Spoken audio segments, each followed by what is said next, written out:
કરો ને પછી શાક કરો. તો આ મારા નણંદબા છે એ મસ્ત એવા રાઈના કુરિયા કરીને આ મરચા કર્યા છે. એક નંબર મરચા બનાવ્યા છે. તેલ ગરમ બહુ નહીં, થોડુંક જ ગરમ ખાવાનું. ચલો હવે આ ગરમ તેલ આની અંદર એડ કરે છે. જો આ રીતે મરચા કરવાના, પછી એની અંદર જીરું, હિંગ, મીઠું, લીંબુ, ગાજરને મરચાના અથાણા, રાયતા અથાણા કર્યા છે. જો સરસ એવા. અને અહીંયા અમારા ફઈ છે ને ગુંદાના સંભારિયા કરવાના છે. એ છે મેથીવાળા. સંભારાનું કામ અમે ફઈને આપ્યું છે.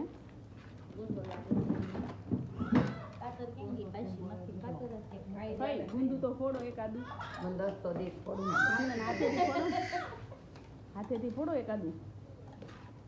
દેશી સ્ટાઈલ.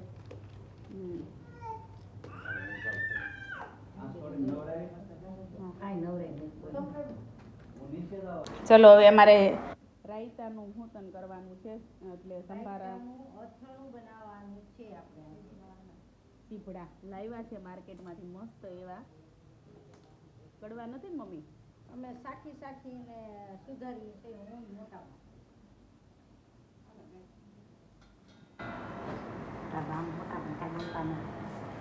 જો આ આંટી તો હજી ધાણા જ સુધારી રહ્યા છે.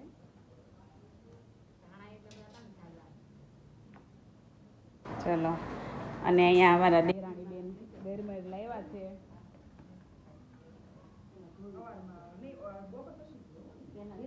તમારે આ ગરમર ગામડેથી આવી છે બેન? હા, ગામડેથી આવી. અમારે આવી છે કેવું કેવા 12 મણની છે. વાહ, સરસ એવી ગરમર આવી છે. ગરમરના આખણા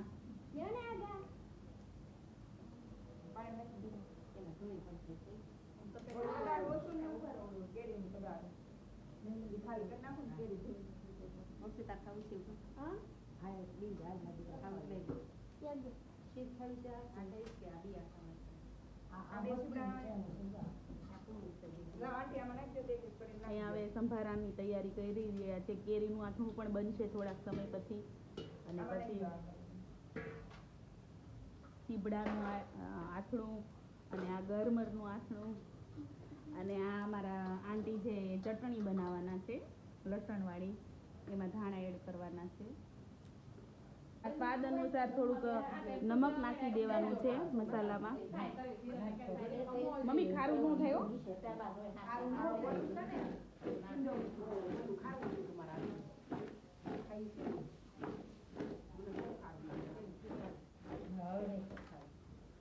હવે આને શું કરવાનું? પલાટ સૂકી દેવાનું. એમાં નથી નાખવાનું ને? નહીં, એ જ વાર લાગશે.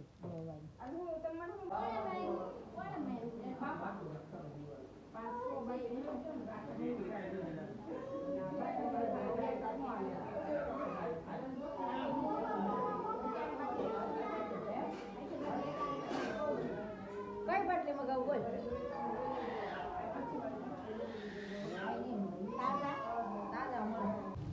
ત્યારબાદ આની અંદર આપણે થોડુંક આ સાઈડ કરી નાખશું એટલે ઓઇલ દેખાય ને ત્યાં આપણે લસણની ચટણી એડ કરવાની છે. એટલે બરોબર શેકાઈ જાય લસણ.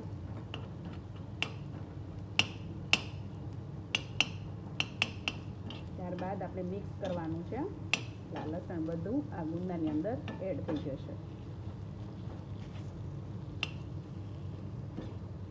આને કહેવાય લસણિયા ગુંદા.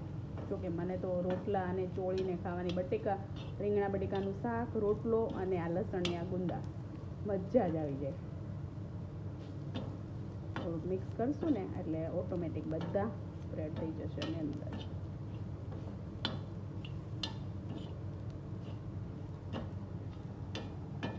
જોઈ શકો છો લસણિયા ગુંદા સરસ એવા મજા આવે.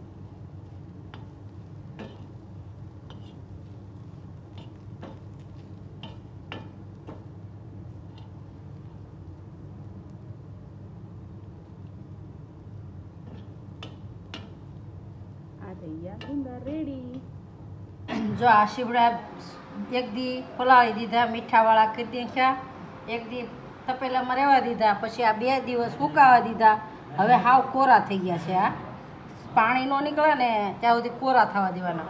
પછી એની અંદર આપણે આ રાઈનો ગોળો બનાવ્યો છે વઘારી, એ એની અંદર નાખી દેવાનો છે. આમાં રાઈનો ગોળો નાખી અને પછી છે ને એમ બધું ભેળવી દેવાનું. આમાં ભેળવી અને પછી એક ડબલામાં ભરી લેવાનું, ખાવાનું પછી બધાને.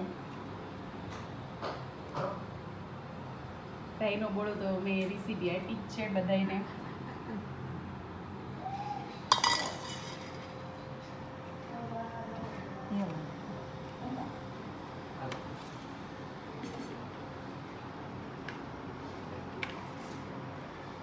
ભાખરી જોડે આ રાયતું બહુ મજા આવે નહીં મમ્મી? હા, ભાખરી જોડે ખવાય, દાળ ભાત ને એવું ખાઈ તે ખવાય, બહુ મજા આવી જાય ખાવાની રાઈને હાથે.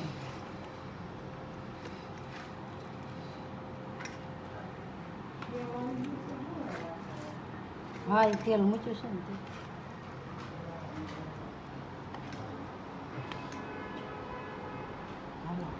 થઈ ગયું રાઈનું અથાણું તૈયાર, છીબડાનું રાઈના બોળાવાળું.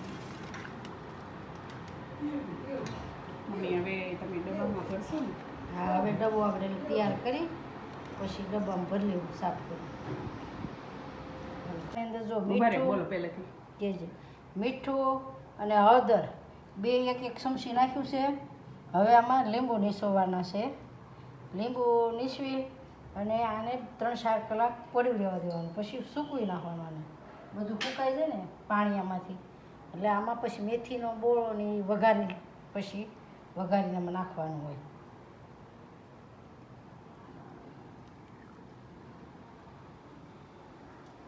અને ઓલા મરચાં મમ્મી? 2 મરચાંમાં મીઠું ને હળદર ને એમાંય પણ ખાટું પાણી નાખ્યું છે, નાખવાનું છે. પછી ખાટું પાણી બધું ભેગું કરી અને એને બોળી દેવાના છે. ઘડીક આ પહેલાં કરી નાખું ને પછી એનો વારો.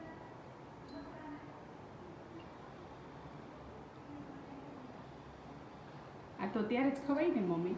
બધા અત્યારે ખવાય, પણ આ આપણે બોળાવાળા કરવા છે, મેથી કુરિયા ને રાઈના કુરિયા વઘારી એ આગળ હું બનાવી નાખું છું. પછી આ રોંઢે આપણે પછી સૂકવી અને પછી ભેળવવાના થઈ થાય. આવડા મેથીવાળા ખાવા હોય ને એટલે વાર લાગે, સૂકવવા પડે. અને સૂકવશો હજી? હા,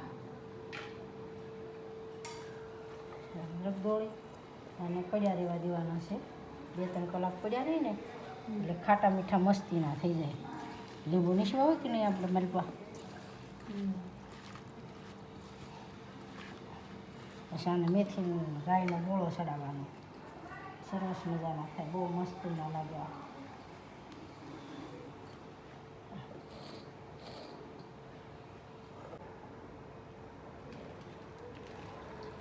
શું નાખો છો મમ્મી? આ ખાટું પાણી નાખીએ ને મારી પાસે એટલે મસ્તીના બોળેલા ખાટા મીઠા થઈ જાય ને.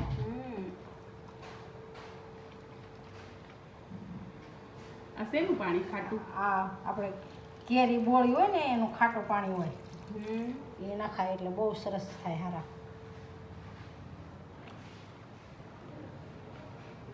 હવે આ મૂકી દેવાના. હવે આને તેલ પાણીમાં બુડબુડા રાખી અને રહેવા દેવાના. ખાવા 2-3 દી થાય ને એટલે મસ્તીના થઈ જાય મારી પાસે. પછી ખાટા મીઠા ખાવા મળવાના.